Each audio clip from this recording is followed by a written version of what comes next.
Good afternoon guys, welcome back to Blind Little Barbecue. I'm Andy. Today we're going to be making pulled pork. So first of all, we need pork shoulder. So the pork shoulder or the pork butt that I'm using today is a boneless pork shoulder, but you can obviously go for bone-in as well. When you're looking for a pork shoulder to buy to make the pulled pork, you want to look for something that's got a lot of marbling, a lot of fat in there, like that. Any fat that's hard fat like that isn't going to render out, you can just cut off. First things first, once you've got your pork shoulder trimmed and ready to go, so I don't get my rub everywhere, I'm going to transfer this into a tray. So once it's in a tray, here's one I prepared earlier. We're going to get some seasoning on this. We're going to start off with a base. First of all, because I want to get as much moisture out of that skin as possible, you can do this ahead of time. But I'm just going to start with some salt. You can be pretty generous with this because it's a big cut of meat, so it'll be able to take it. With this, you want to make sure that you're getting that on all sides as well. The reason I transferred this into a tray as well is so that any seasoning, any rub that falls off on the sides, we can get it back and use later. And under here there is a gap. Just make sure you get some seasoning in there as well.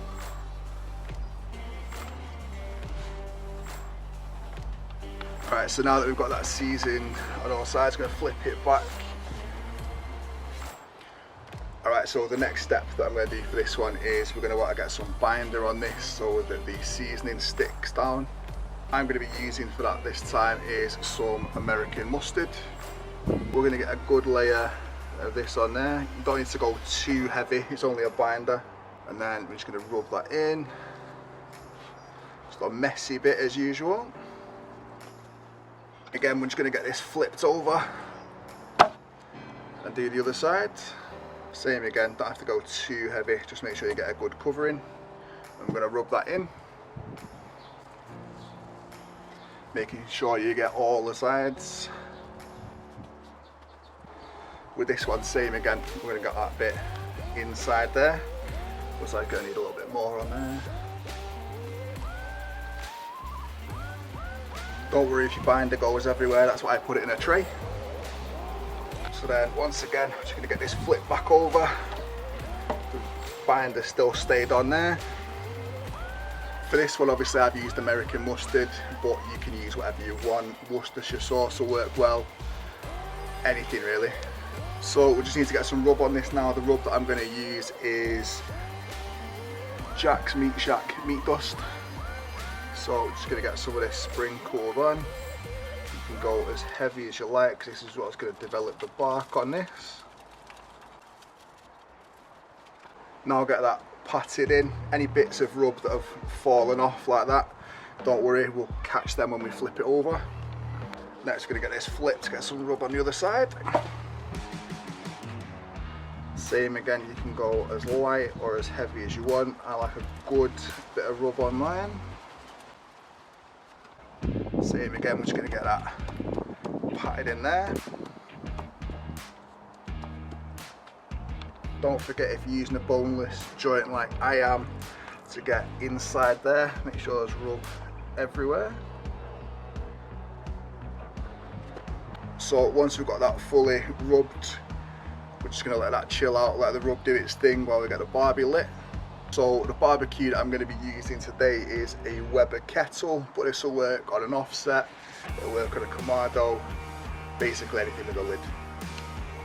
The charcoal I'm going to be using for this today is going to be Marabou from Big K. Alright, so let's get that lit and we'll get this thing cooking. Alright, so we've got the Weber set up for some indirect cooking. Now we're going to get that lit.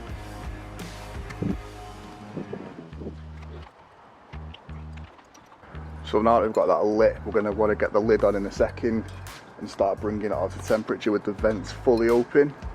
We're going to be looking for a temperature of around 250 Fahrenheit. So for longer cooks like this as well, you're going to want to keep an eye on your temperatures. To do that today, I'm going to be using this. It's an Inkbird IBT 4XC, but there's loads of different ones that you can use. We're just going to get the thermometer attached to that, and the ends, so keep an eye on that, like so. So we're nearly up to temperature on the Weber now, so I'm going to stick some oak on there, get that nice and hot before we get the pork on. That's just going to give us that authentic smoked flavour. So we're going to want to get the lid back on that and have a look at the temperatures as they come up. We're going to want to start closing those vents down when you're coming up to around 200 to get it dialed in for 250. So we're going to go ahead and get the pork shoulder on now. So we're going to get that on there, skin up to start with. You're going to want to get that lid on again pretty quickly because you're going to lose a lot of heat and them coals are going to start to flare up. Alright, so now the pork's on. We're going to leave that, we're not going to come back to that for about an hour and a half, 2 hours, and maybe give it a little bit of a spritz. That's what you want to be looking for, that smoke rolling and that thin blue smoke.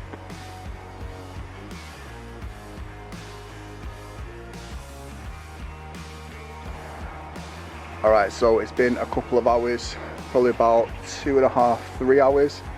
I'm going to get the lid off, see how we're doing. We are looking real good. So we've got that bark formed on the top, so we're going to get that wrapped in foil, get it back on the barbie for a few more hours.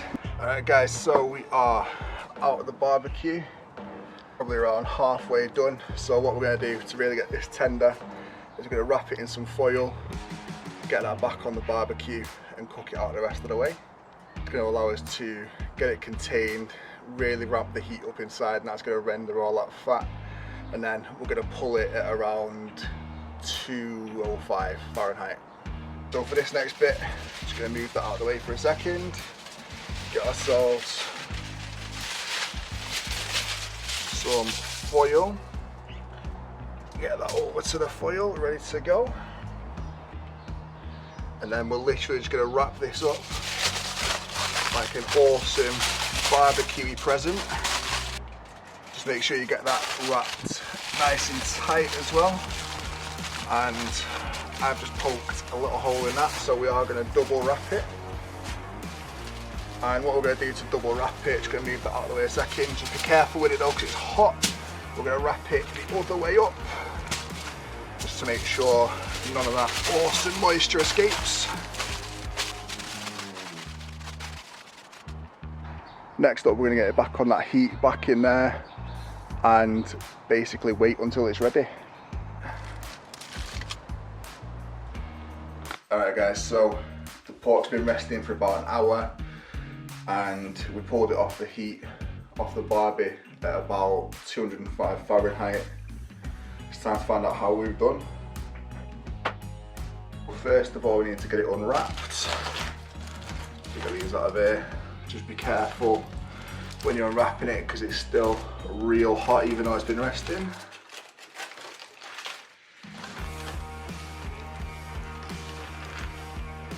And that is what we've got so far. Still got a nice bark on there. It's looking, it's feeling tender. I'm excited. So I'm going to transfer it from this tray into a different tray. Then we're going to get it pulled. Just look at that.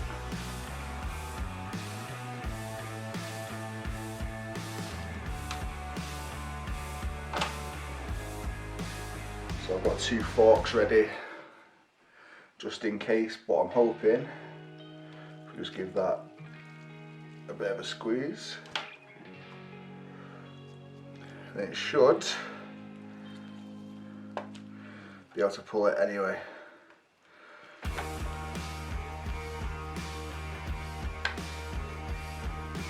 Save in there.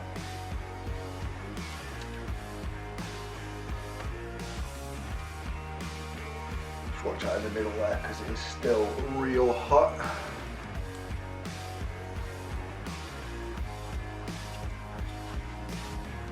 That is looking real good.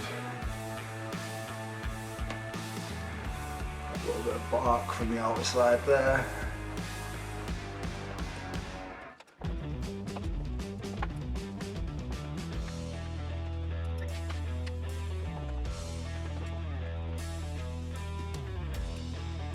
So with that, I like to leave some bigger pieces in there. I think it makes it better for like pulled pork sandwiches, pulled pork burgers. I think this is going to become tacos as well. Get that sauced in a sec. And there we have some beautiful pulled pork.